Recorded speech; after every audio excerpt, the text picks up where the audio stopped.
আমি আমাদের সম্মানিত আমিরে জামাতের একটা কথা বলি, উনি প্রায় কথা বলে থাকেন যে সব কিছু বদলানো যায় কিন্তু প্রতিবেশী কিন্তু বদলানো যায় না, যারা আছে ওরা থাকবেই।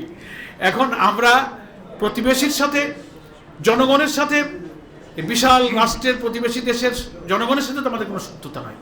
শাসন ক্ষমতায় যারা যখন আসেন তারা যে আমাদের সাথে বৈরী আচরণ করেন, আমাদের বর্ডার কিলিং, আমাদের পানির সমস্যা, ট্রানজিট করিডোর, আর বড় বড় ঘৃণ্য অপরাধীদের আশ্রয় দেওয়ার মতো এইসব কাজ, এটা কোনো প্রতিবেশীর কাজ না। যারা আইনের শাসনের প্রতি, গণতন্ত্রের প্রতি, মানবাধিকারের প্রতি, বিচারের প্রতি শ্রদ্ধাশীল, এটা আমি পলিটিক্যাল সব কনটেক্সটের বাইরেও ওপেনলি আমি বলতে চাই যে সারা দুনিয়ার কাছে এটা কখনো গ্রহণযোগ্য হয় না। সেজন্য আমরা মনে করি জামাতের উপরে যদি আল্লাহ তাআলা এই রাষ্ট্রের দায়িত্ব দেন, আমরা কোনো প্রতিবেশীর সাথে শত্রুতা চাইব না।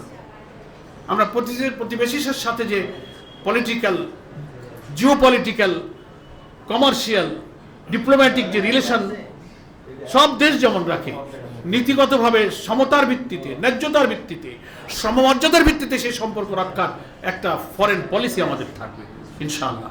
কিন্তু রাষ্ট্রের স্বাধীনতা, সার্বভৌমত্ব, জাতিসত্তার ক্ষতি হয়ে যাবে সে ব্যাপারে আমরা সবসময় প্রতিবাদী থাকব।